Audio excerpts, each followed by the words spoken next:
ברוך הבא לשרשרת הכוכבים, דורון. אנחנו נמצאים, אתה יודע, תודה ואני שהזכרת רוצה אותי. להגיד לך שזאת שרשרת כוכבים מיוחדת במינה, ואני מאמינה שתיתן את הכי טוב שלך. והאמת היא שהייתי רוצה, אם אני יכולה לשאול אותך משהו, מכל הדברים שעברת בחיים שלך, והיו דברים לא פשוטים, שמתוך זה אתה צמחת ואתה פורח עכשיו. כך כן. שתגיד, מה ההתמודדויות שלך? זה מה התחיל אתה אצלי, מטפל? אז התחיל אצלי ההתמודדות מגיל 6. אני דיסלקט והפרעות קשב מגיל 6. נקפוץ כמה שנים קדימה, בגיל 30 בערך, אפילו לפני, עברתי תאונת עבודה שהשביתה אותי. אני כבר 3 שנים בתאונת עבודה. תוך כדי תאונת עבודה אני גם חטפתי פיברו, ומהפיברו עצמו זה גרם לי לפרוץ ולצאת דווקא מהגבולות ומהדברים שאני רגיל לעשות, ולמצוא מקצוע חדש ושליחות חדשה שהובילה אותי להיות היום מטפל. למדתי הרבה מהפיברו,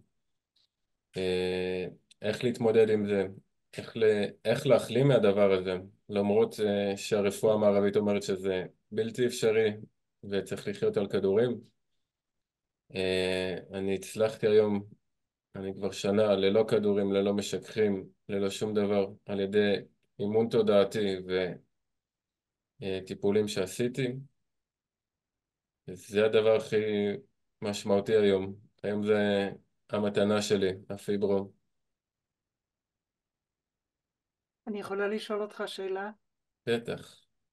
מה הדבר שאתה הכי למדת מתוך המצב הזה שלך? כי זה לא התחיל מהיום, זה לא התחיל עם הפיברו, זה לא. התחיל הרבה לפני כן. כן. כך שמה למדת ומה אתה מוכן ליישם בחיי היום-יום שלך? זה את הערך העצמי שלי, לא לתת לאף אחד להשפיע עליי יותר, ולא, שיגרום לי לא להאמין בעצמי. אתה יודע, אני מקשיבה לך ואני אומרת, כמה אנשים שיש להם פיברו, הם לא מבינים בדיוק מה משתמע מאחורי זה. כך מהמם. שאני מאמינה בכל ליבי שהרצון שלך לעבוד עם אנשים שעברו טראומות מסוג זה או שעוברים טראומות מסוג זה, זה יכול להיות דבר מופלא בשבילך. איך אתה רואה את המהות הזאת? אני רואה את זה כשליחות היום, כי זה מה שבחרתי היום כדי להגיש לאנשים שלא חייבים לסבול מזה ולא חייבים לעצור את החיים ולחיות עם כדורים כדי להמשיך להתקיים ועדיין לסבול מכאבים. יש פתרונות שעוזרים לדבר הזה. אפשר לצאת מהמעגל הזה, וזה הדבר הכי חשוב, להעביר את המסר הזה הלאה. אני אשאל אותך שאלה. כשאתה מסתכל רחוק יותר, האם אנשים שאתה פונה אליהם או שיפנו אליך בהמשך, איך אתה עושה את ה... איך אומרים, את השיווק שלך? כי זה קשה. פיברו זה מצב מאוד מאוד קשה, כן. ומה המשמעות של זה בשבילך? מה מסתתר מאחורי זה? מה אתה בעצמך הרגשת שאתה יכול בעצם מעצם היותך לתת למישהו אחר שהוא מתמודד עם הפיברו?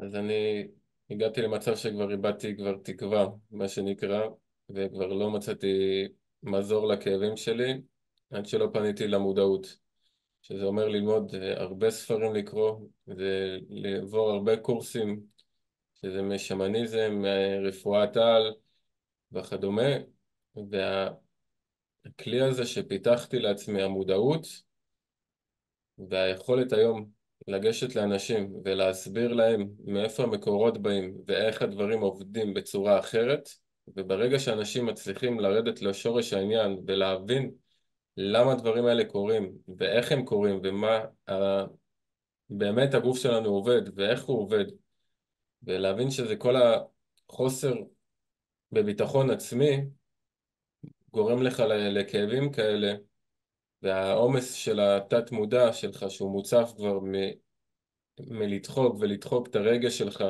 כי גם בעולם הזה קצת אסור לגברים להיות רגישים, אסור לנו להראות בכי, אסור לנו להרגיש, אז זה מציף אותך ומציף ואתה שומר בפנים, ואז הגוף שלך כבר מרגיש את העומס הזה בגוף הפיזי. כך הוא מודיע לך שאתה עמוס, וברגע שאתה מגיע ומדבר עם אנשים ומסביר להם את המקומות האלה, הם כבר, אתה רואה את ההקלה שלהם ואת ההבנה שאפשר לחיות אחרת.